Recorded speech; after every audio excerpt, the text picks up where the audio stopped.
अखण्डमण्डलाकारं व्याप्तं येन चराचरं तत्पदं दर्शितं येन तस्मै श्रीगुरवे नमः। हरि ओम। ओम नमो भगवते Shri रामकृष्णाय।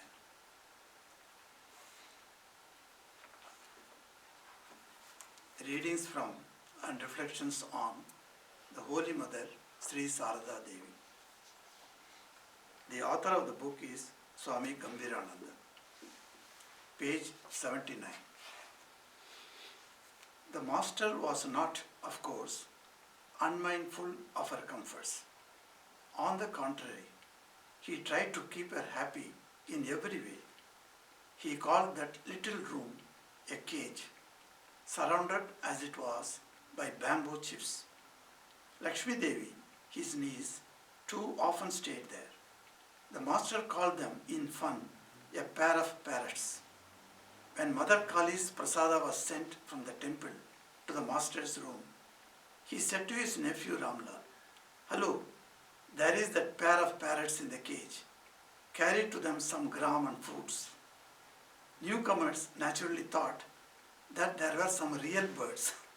Even Master Mahashaya, whose name was Mahendranath Dutt Gupta, the writer of the Gospel of Sri Ramakrishna in Bengali, as he was a teacher in high school, the devotees called him Master.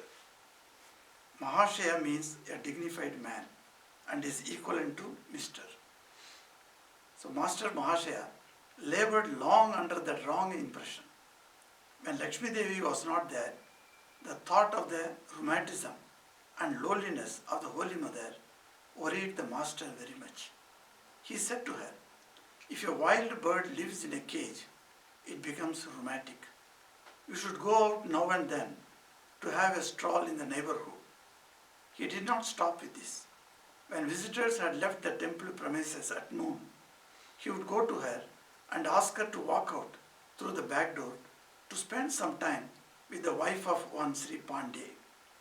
The mother used to return after the evening services when the Panchavati side became quiet again. Sometimes the master created funny situations as though to impress on others the unique intimacy of the relationship that he had with the mother. Once when a discussion arose whether the master or a certain devotee had a fairer skin, the master appointed the mother as the umpire. He told her that she would have to watch them and formulate her opinion as they walked by the Nahavat northward of the Panchavati. The master's color was at that time fair and bright like pure gold and could hardly be distinguished from the gold amulet on his arm. Yet the mother, an impartial judge, pronounced her verdict in favor of his rival. In fact, the current of love of this divine couple was equally strong at either bank. The master was as warmly attached to the mother as she was to him. Gaurima once said, "Though these two sometimes did not see each other for 6 months together, in spite of being only about 75 feet apart, how deep indeed was their love for each other." Once, when the mother had a headache, the master felt extremely anxious and went on asking Ramlal again and again, "Oh Ramlal, why does that headache trouble her?" The master saw to it that the mother was not needlessly overburdened with work, busy as she was the whole day. Once, while on a walk with Rakha in the garden of Benipal of Sinti, he came across some ghosts who implored him to leave the garden, as the holy atmosphere he diffused around him was too strong for them to bear. It had been arranged earlier that he would spend the night in the garden, but the importunity of the spirits made him change the plan at once. He called a carriage and returned to the temple premises at dead of night when the gate was closed. He got it open and walked in. The mother, whose mind was ever eager for any opportunity of service to him, got up at the sound of his steps and said to the maidservant, "O Jadu's mother, how shall we manage?" They were talking in the Navad, but the master's careful ears caught the sound. He sized up the situation at once and said, "Don't you worry, my dears, we have had our meals already." The question of the mother's maintenance after his passing away was also present in his mind. Though detachment from worldly affairs was a point of faith with him, he asked the mother, "How much money would you require for your personal needs?" The mother replied, "I can manage it with say 5 or 6 rupees. Then he inquired, "How many chapatis do you eat in the evening?" The mother blushed at his personal question and hung her head in shame without answering. But the master went on repeating his question, and she had replied at last, "Say 5 or 6. On that basis, the master calculated and said, "Then it will be quite enough if you have 5 or 600 rupees. Afterwards, he deposited that amount of money with Balram Babu. Balram Babu is a staunch devotee of the master and one of his Rasaddars, that means suppliers of needs, who lived in Calcutta but had estates in Orissa. Afterwards, he deposited that amount of money with Balram Babu, who invested it in his own estate and sent her 30 rupees every half year as accruing income. It is a wonder to think how a God-intoxicated soul like the Master could keep his attention fixed on so many things. Adored as God by devotees who were ever at his beck and call, he could never be unmindful of her prestige and independence. As for his courtesy towards the mother, we get an attestation from her own words. "I was fortunate to be wedded to a husband who never addressed me as thou," in Bengali, tui. "The master never hurt me, even with a flower, never called me thou in place of you, that is tumi." In Bengali, tui, in Hindi tu, means thou, is used for addressing inferiors or little ones. Tumi, in Hindi tum, for friends, equals, parents, brothers, sisters, etc. And apni, Hindi aap, for respected persons. One day, the mother carried to the master's room his scanty dishes consisting of very thin pieces of cake made by spreading liquid flour on a flat frying pan and suji, semolina porridge. As she was leaving the room after placing the dishes at the proper place, the master thought it was his niece Lakshmi and called out, "Mind, tui, shut us the door." That is, "Thou shut us the door." He used the word tui. The mother said, "Yes, here I close it." Recognizing the mother's voice, he became greatly embarrassed and apologized. "Ah, it's you. I thought it was Lakshmi. Don't you mind this?" Nay, that unintentional disrespect upset him so much that the very next morning he went to the mother's door and said, "Look here, my dear, I had no sleep last night because of brooding over my rudeness to you." As an illustration of the honor in which the Holy Mother was held by the Master, who regarded all women as a veritable manifestation of the Mother of the universe, he told the devotees that he saluted the Mother after she had rubbed his feet with her hands. On another occasion, he said, "I wanted to go to a certain place. When Ramlal's aunt, the mother, was consulted, she forbade me, so I gave up the idea." Though the master thus honored the mother and treated her with utmost consideration, he knew that there was a wide difference between them in age and experience. Moreover, there was none else to instruct the mother either about worldly matters or about spiritual practices. So, he himself gladly shouldered the duty. For instance, he said to the mother, "One has to work. Women should not sit idle. For if one sits idle, many vain thoughts, nay, evil ideas may crop up." The mother once said, "He brought me some raw jute and said, "Twist this and make slings for me. I shall keep in them sweets, etc. for the boys." I twisted it into strings and made slings, and with the waste fibers and a piece of thick cloth, I made a pillow. I used to spread a coarse mat over a piece of hessian and put that pillow under my head. I slept as soundly on those things as I do now on these, showing the cords, etc. I don't find any difference, my child. In fact, owing to her own nature and the teaching of the Master, she followed his instruction. Adapt yourself to time, space and person. So perfectly that even the Master once said to Hriday in wonder, "O Hridu, I had great apprehension lest she, a village girl, should by her rustic behavior incur public criticism and put us to shame. But as to that, she is so cautious that nobody knows her movements. Even I never saw her going out." The Master undoubtedly meant this as a compliment. But the mother became very much worried, thinking, "Ah me, the mother of the universe actualizes for him whatever idea crosses his mind. And now methinks I shall catch his eyes whenever I go out." To avert this, she prayed, "O Mother, kindly protect my modesty." That prayer was so fully granted that though she lived at Dakshineswar for a long time, she escaped public gaze so completely that the cashier of the temple, the chief resident officer, when asked about her, said once, "I have heard that she is here, but I have never seen her."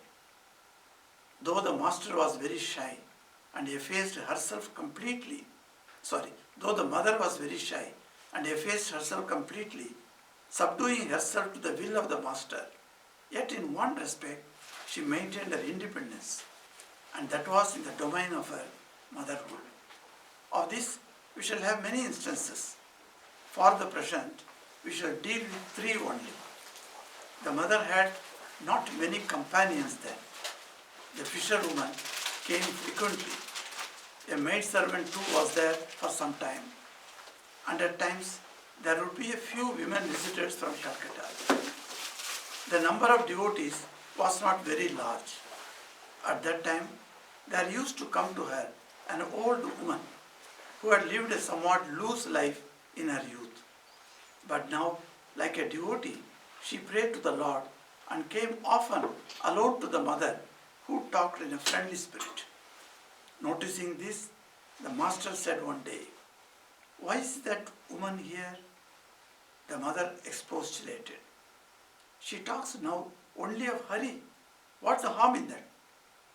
The mother knew that human nature changes, that even evil characters repent and become good. On the other hand, the Master's sense of duty warned him that the Holy Mother should be protected from the company of persons who might come with impure motives. Besides, intimacy with such undesirable people might rouse adverse criticism from worldly-minded visitors. So he said with disdain, "Pooh, pooh, a public woman, to think of chatting with her? Whatever the extenuating factors, what a nasty idea." The mother certainly understood the need for caution. Whatever might have been her past, she now trod the path of virtue and looked upon the Holy Mother as her own mother. How could the Holy Mother then drive away one who wanted to be comforted? The mother, whose life was to be a solace to the thousands of sinners and spiritual wanderers, and all that cruelty she was to show for the sake of mere social propriety? The conversation, therefore, went on as before, even after the Master's observation. The Master too, intuitively understanding the mother's feeling, did not refer to the matter again. Subsequently, when visitors became more numerous and fruits and sweets and other offerings were placed at the feet of the Master in plenty, he used to send these to the Nagar. It was found, however, that apart from the little that was needed for the Master, the mother did not care to retain them, but gave them away freely to the women and young devotees and the children of the neighborhood who came to her. Her mother's heart would not allow her to send away any visitor or devotee without giving him or her some fruit or sweet. In this, she was liberal to a fault. One day, when she had thus used up everything, Gopal's mother cried out. Gopal's mother is an old lady disciple of the Master who worshipped Krishna in his form of a little child. At the end of her long practice, she was blessed with a constant vision of the divine child, whom she subsequently identified with the Master. The mother thus became her daughter-in-law. One day, when she had thus used up everything, Gopal's mother cried out, "My dear daughter-in-law, why have you not reserved anything for my Gopal?" The mother hung her head in shame. Just then, Navgopal Babu's wife alighted from a carriage and handed over to her some sweets and saved the situation. The mother did not learn her lesson still, or perhaps it was impossible for her to change her nature. The Master too knew of this extravagance, and just because he knew, he argued with her one day in his room. How can it be managed if there is such extravagance? At this, the mother quietly turned her back and walked away to the Nagar. The Master now was in a quandary and said to his nephew, Ramlal, "Hello, Ramlal, go and pacify your aunt. If she gets angry, everything will be undone with this," pointing to his body. This was a voluntary defeat of the Master before the blossoming motherhood of Sri Sarada Devi. The mother was one day recounting the memories of those old days to Yogin Ma and others. When Yogin Ma suddenly inquired why the mother seemed to be so willful in certain matters, even against the Master's advice, the mother said with a smile, "As for that, Yogin, can anyone obey another in everything?" And she added after a little reflection, "Well, my dear, whatever you may say, I shan't be able to turn away anybody if he addresses me as mother." So this is a beautiful passage that we read through from this book. So welcome to this class on the Holy Mother's life and teachings. This book, written by Swami Gambhirananji, gives us wonderful anecdotes of Holy Mother's life, telling us bit by bit, and also in the background analyzing philosophically. So this gives us a very good chance to understand the great life of Holy Mother, whom we all adore, worship, and think that she is our mother. And even now we consider, so though many years back she lived, she passed away in 1920, and how many times she has come into the life of many devotees. Recently, when I was in America, I went to New Jersey, and in one of the meetings, they were asking me, what is is still mother living? Is she able to present herself and protect the devotees? I said, do you want to know one incident? In one of the states that is in India, that is Tamil Nadu, once there was a drought area near Coimbatore. One of our Swami and with the two assistants went to conduct a relief operation in that village. So they went to that village and they had to stay somewhere. So they found out a school. So in the school was closed because of the drought, etc. So they went to the headmaster, told, "Can you give the veranda and one room so that when the resources come, then we can store the rice, dal, etc. and then later distribute to the people." So the people agreed, the community agreed and gave them the school. So they stayed in that school. And in his room, that Swamiji has a table and he has kept Sri Ramakrishna, Holy Mother and Swamiji's photo. And every day evening they used to do arati. Just singing the arati, that's all. And no rituals, no puja, nothing. And by truck from Coimbatore, all the resources would come in bags. And then they would distribute to the different villages from there. They had a jeep also. The jeep they would take and then distribute. Once, terrible rains came. Continuous, incessant rains. No trucks could come to the village to bring the materials. All the things have been already distributed. Even they had no rice, no dal to eat. 2 days have gone. Only with drinking water, the Swami and his assistants, they were staying in the they didn't even venture out in the village. Village was a little far away. They had to walk down. Because it was raining, they didn't go there. Whom to ask? They didn't ask anybody. Third day, this miracle happened. One of the pujari of the temple, the pujaris are high caste Brahmins in the South Indian villages, and that pujari had come with a tiffin carrier. And he said that this is a tiffin carrier I have brought for you, please have the food. Then the Swamis welcomed him and made him sit down and said, how upon you took this responsibility to bring the tiffin carrier for us? So who told you that we are starving? Okay, 2 days we didn't take food, but then we are not dying. But why did you bring this? Then he said, today morning after my lunch, after closing the temple, there is a Devi temple in that village. He is the pujari. After closing the temple, I took my food, then lied down. And it was like a tandra. In Bengali we call it tandra. Means it is not a sleep, it is a nap. So I was napping. At that time, some lady came in front of me and made me rise up. He said, get up, get up. My 3 children are there in the school.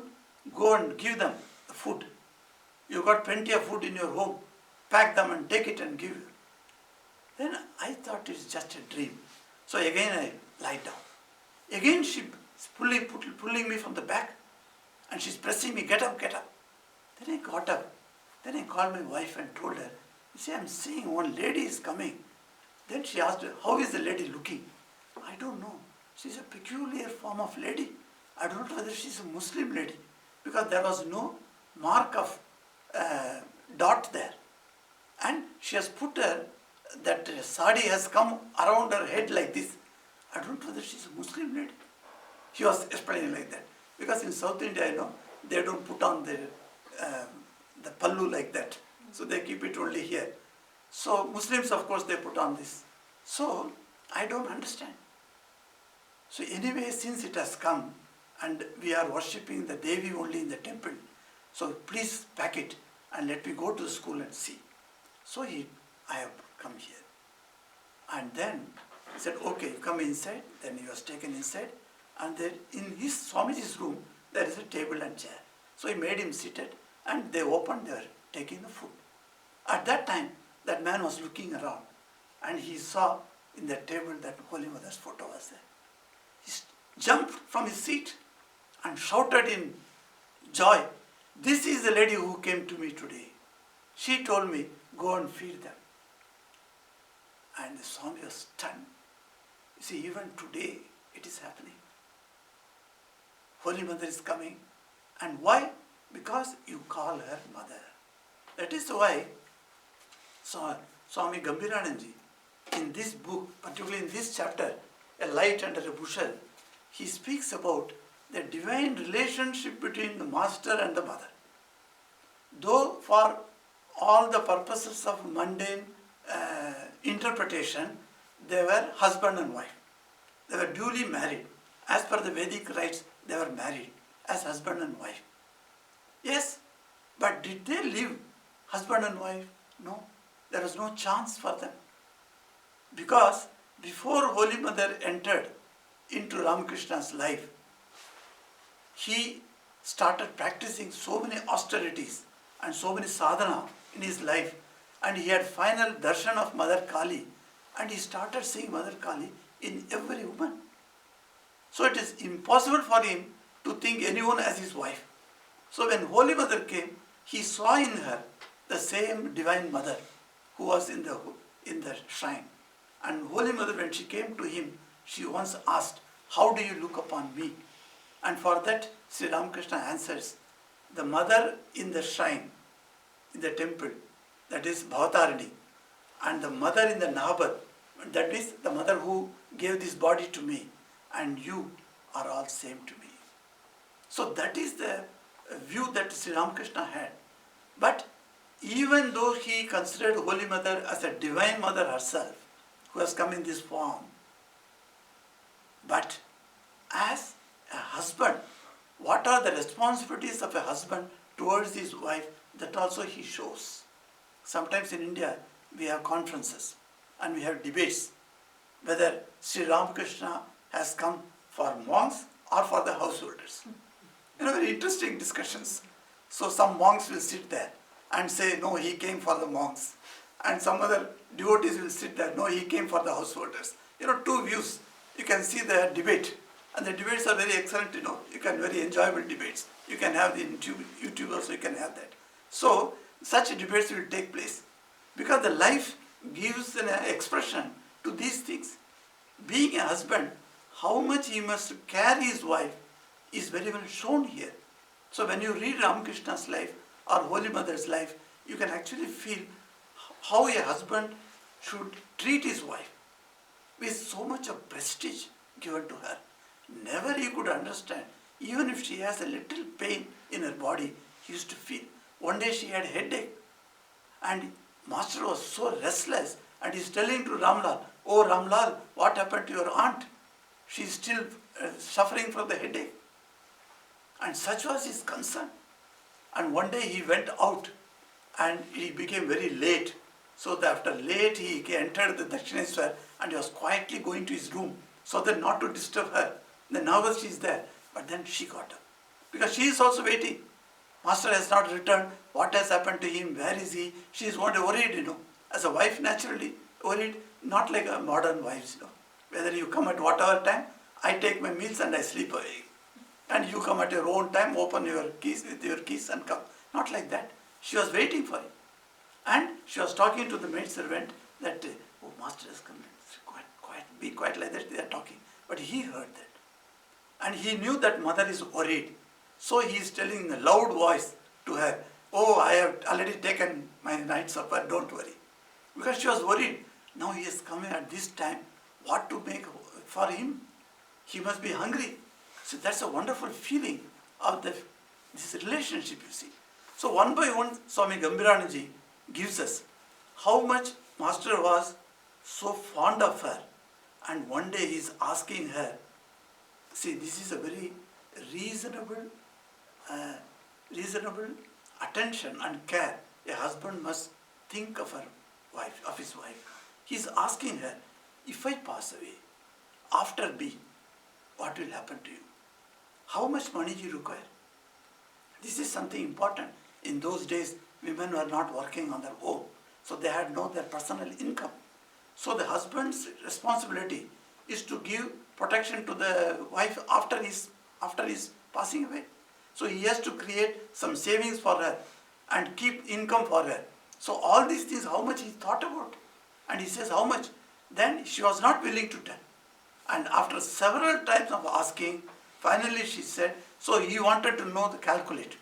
So he is asking how many rotis you require, how many chapatis you eat. So she was not willing. See, women are shy. When we also say, the modern days, of course, women and men sit together and eat, and we are able to see what a woman is eating. But in those days, women were very shy. They would not eat before the men folk. Sometimes they may eat more than men. So they don't want to show that we are eating more, you see. So they are shy of that. So many, even nowadays, we find that when we are sitting, women will not sit with us. After our getting up, they will eat. So this master is asking her, so how many chapatis do you eat? She was not willing to tell. She was so shy. But then later, finally, after his repeated asking, she said 5 or 6. Now he is calculating. So 6 is a major portion. So 6 chapatis if she needs every day, how much money is required? And he calculated that. And then he found out, and then he collected the money. He told his Rasaddar, one of the Rasaddars, that is very beautiful. This Rasad, the staunch devotee. So he told him that give this money to us. And that money was kept in his estate in Odisha, and the income was given to mother. So this way, master saw to this maintenance of mother. After his passing away, what would be done?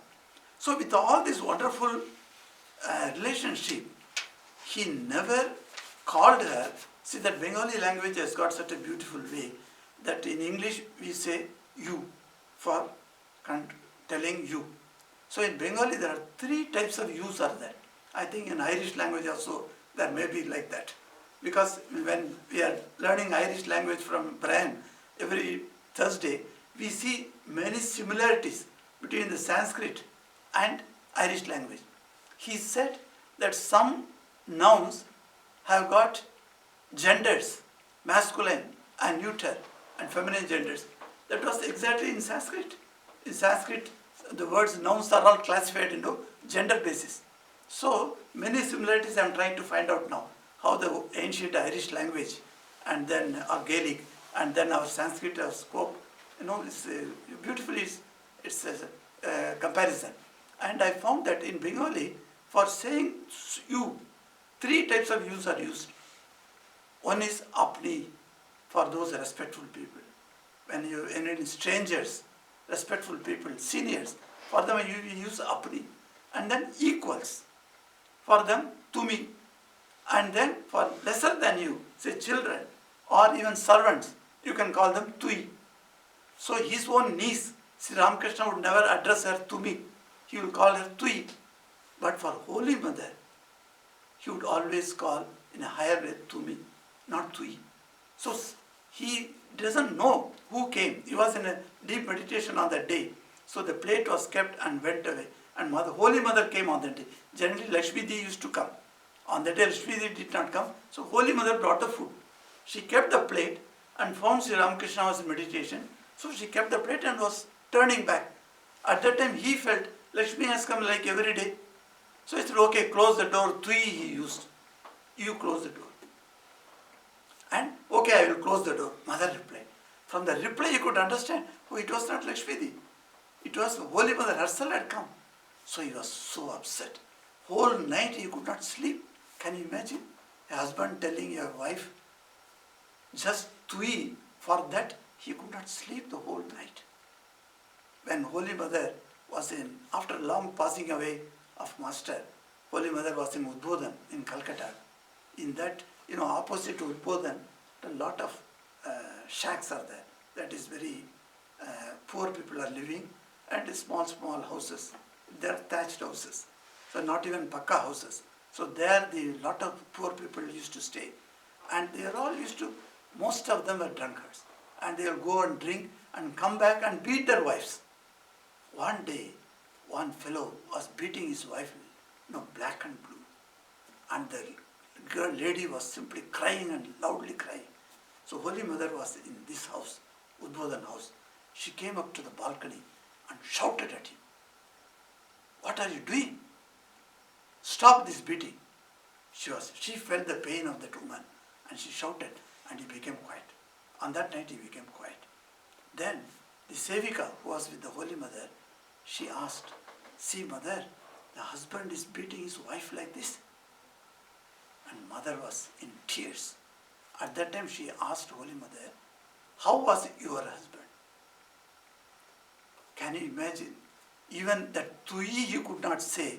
Would he beat this lady? He would not beat. So what she replied here? She said, even with a flower, he did not throw it on me.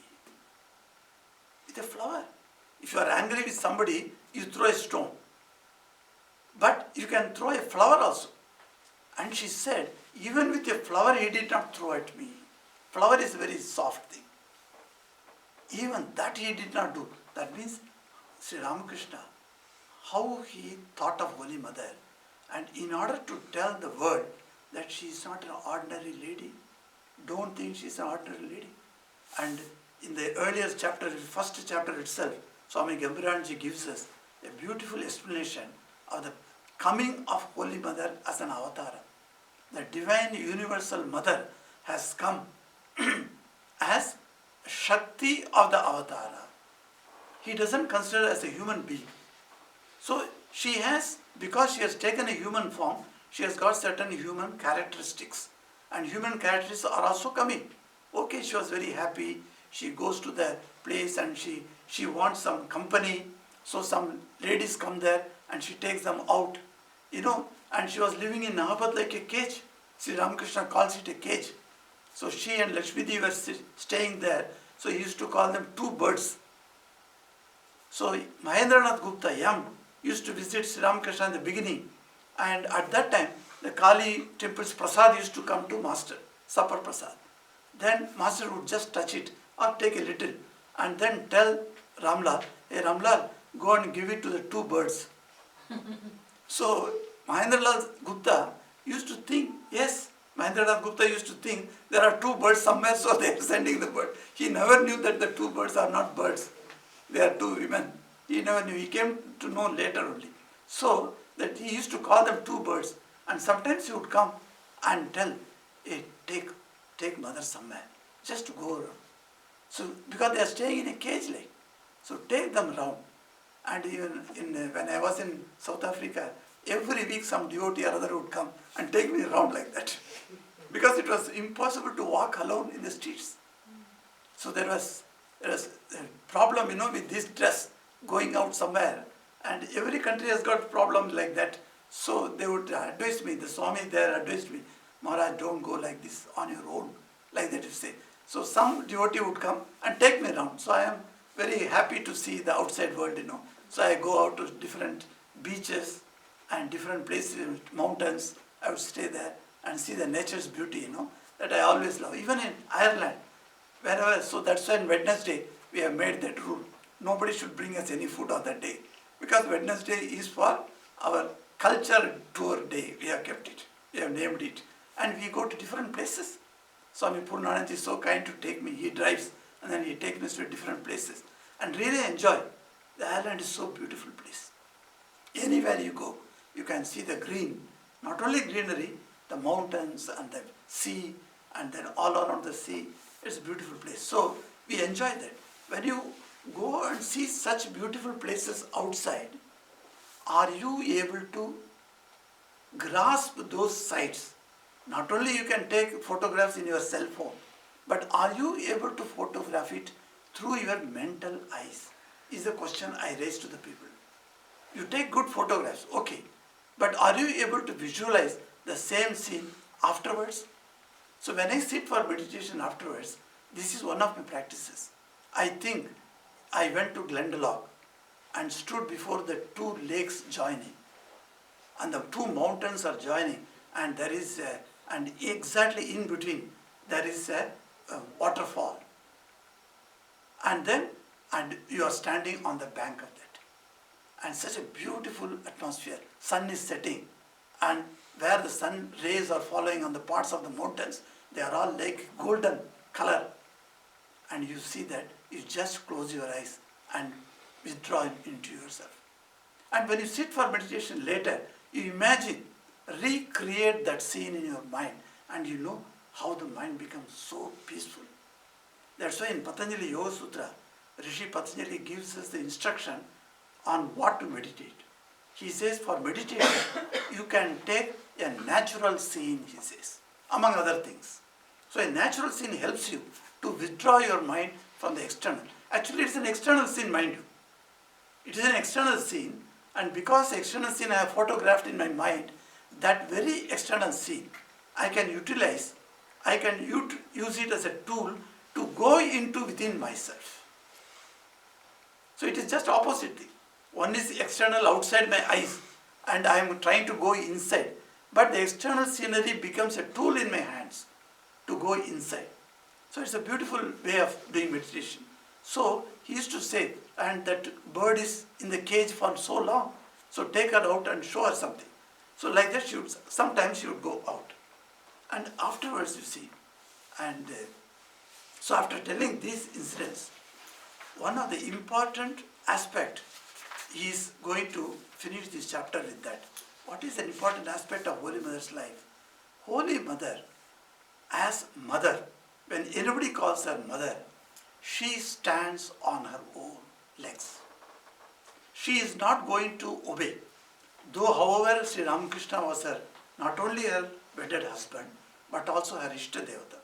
She used to worship Sri Ramakrishna, and that God to her, even she is bound to by all his words, but in one instance or one instance of somebody calling her mother and asking for it, where Sri Ramakrishna gives objection to that, she is not going to listen to him.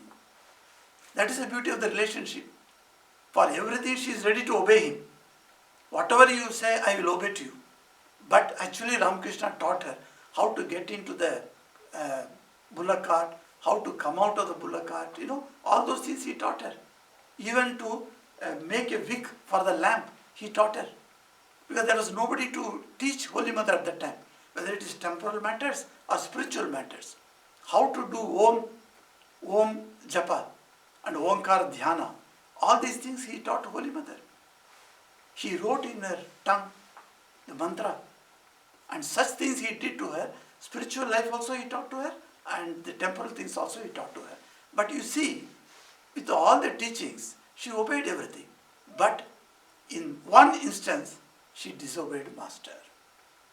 And that is, and the author, Swami Gambhiranji says, she disobeyed him in what matter? In matters of people calling her mother and requesting her.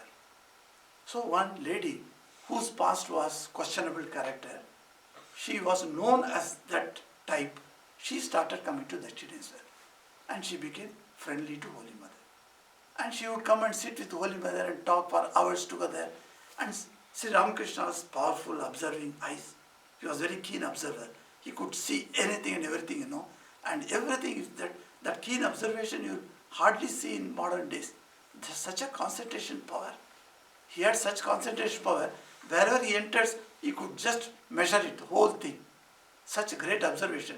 So he observed this lady coming and talking to Holy Mother. He was not very happy. Why he was not happy? Because the Sangha, whether it is Satsanga or Dussanga, both have got some repercussions on your mind. If you have Satsang will create good thoughts in your mind. If you have Dussanga, then what happens? The bad thoughts will come and influence your mind. So he was very conscious of that. So he told Holy Mother, it's all right, you talk to her 1 day, 2 days, it's enough. I think you should stop talking to her. In very mildly, in a very diplomatic way, he told her, but she was not listening. 1 day he called her and told her straight away, and she stood up. She said, no. Do you think a person who had a past, very bad past, would always be like that? Cannot a person change? No, she is not like that. She has completely changed after coming here. She has become holy. So why do you think like that? And she is calling me mother. And she comes to me and I treat her as my child. Why should I not talk to her? This independence, you see. She always established her independence against my master. This is something surprising, Swami Gambhiranji says. So that's why she is very aptly called Holy Mother, because she is mother to everyone, and she is like that. When you say mother, finished. Nobody can take out that responsibility of her motherhood, and she is fixed in that, and she says, I will do everything. Later also we will see that how Holy Mother protected others also, as a sense, from the sense of duty as a mother. So she asks, she talks now only of Hari. When she comes to me, she doesn't talk about her past life, of her past misbehavior, or past bad characters. Those things, there are plenty of instances she must have had, but she never tells me any of these things. She talks only of Hari. God's name she takes, and she takes the name of God. What's the harm in that? Now, Sri Ramakrishna could not answer that. Because there is no harm in taking the name of Hari. It's true. If you talk good things, there is no, you cannot challenge that. So, the mother knew that human nature changes, and even evil characters repent and become good. How many times it has happened? When she went to Jairambati once, and she was staying in Jairambati village much after Master's passing away. And many people had come on that village, and from Calcutta also many people had come. So she was talking to them, and one lady came, a village lady. She came and started talking to her. And the people surrounding Holy Mother warned Holy Mother. This lady is not a good character. She is creating bad name for the village. So Mother, you rebuke her and send her away. Mother said no. She gave a beautiful answer. She said, for what do you think Sri Ramakrishna has come in this world? To eat rasagullas? Only to eat rasagullas. So as a holy man, people bring rasagullas. Bengal rasagulla is very famous in Bengal, and we all love that rasagullas. Even in Ireland, recently I had very nice rasagullas during Mother's worship. What was that worship? We had Kali Puja, yes, Kali Puja we had nice rasagullas. So we enjoyed that. So only to enjoy rasagulla we have come. We have got a duty towards such sinners. We want to know that sinners have got a place to go, a place where they can turn, a place where they can get solace. For that only we have come. So what if a man has committed a sin? Let him come to me. Think of Sri Ramakrishna's views. And Swamiji says, Sri Ramakrishna was once, he was sitting in his room in the Dakshineshwar temple, and from his room, from the small cot where he was sitting, he could see outside, people are coming and going in the veranda. And if you have seen Dakshineshwar temple, you will know that. From his place you can see the veranda. And people are coming and going, and the whole room was filled with people. He was talking to them on divine things. And he is looking at, through the door, one fellow was standing outside for a long time. So the satsang was over, all people have got up and went away, and Sri Ramakrishna stood up and he was telling the name of Krishna, Govinda, Madhava, Yadava, like that he's taking the name of Krishna, and came out of his room. And he saw that man is still standing. So he went near him. Hey, why are you standing so long? Why you didn't come inside? The man said, oh Lord, I am a very sinner. I have done lots of sins. There is no sin you can say that I have not done. How can I come near you? You are the holiest person in this world. Sri Ramakrishna embraced him. And he said, what? You are a sinner. That's what you say. Come, tell me. You are the son of Mother Durga. Tell with me. I am the son of Mother Durga. My mother is Durga. Which sin can come to me? No sin can touch me. Tell, from this moment onwards, you will not do any more sin. Tell that, and tell, I am the son of Durga. Master teaches him. And he says that. And history knows that he became a saint later. So, that type of things, Swamiji says, it is a sin to call him a sinner. He says. And he says, Vedanta does not recognize sin. What does Vedanta say? Vedanta understands the error, but not a sin. So, the sinner, that idea itself is wrong. So, they came for even in Christianity you find, though the sin or the sinner concept is little different from the Vedanta, but you find the great men come, the great saints came, even as a messenger of God, Jesus came. For whom they came? For the good people. Good people don't require any saint to come. For giving solace to the sinners. And such sinners, such bad character people got a turnover. They turned a new leaf after coming into contact with Jesus. We read that in many stories. There is beautiful books here for the school books, the religious classes in schools they do. And I saw some of the books here. We purchased those books and I am going through. Some of the stories are so beautiful. They are taught to the children. How the people who are so bad in their life turn a new leaf by coming into contact with Jesus. See, holy men are for that. So she says, what is that?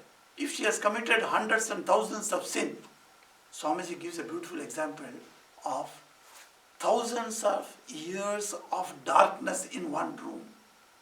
You light a matchstick. the light comes. Does the darkness require thousands of years to disappear? He puts this beautiful question. When I read that, I was really inspired. Darkness was there, yes, thousands of years. But when you light a matchstick, does it take thousands of years to go out? No. At the very moment the light comes, darkness is gone. That is what Vedanta says, that purity is within you. The sin is all darkness. The darkness will disappear immediately when the knowledge of light comes. So they came for this type of people, and when she is calling me mother, how can I refuse? Sri Ramakrishna could not do anything. He had to accept his defeat quietly, and he kept quiet and he understood.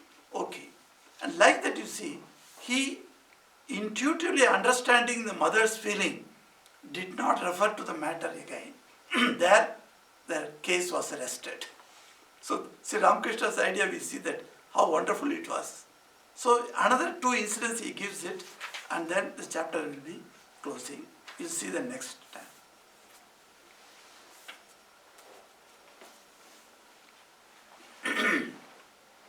Om Kripam Kuru Mahadevi Suteshu Pranateshu Cha Charanasrayadanena Kripamayi Namostute. Om Shanti Shanti Shanti Hari Om Tat Sat Sri Ramakrishna Arpanamastu.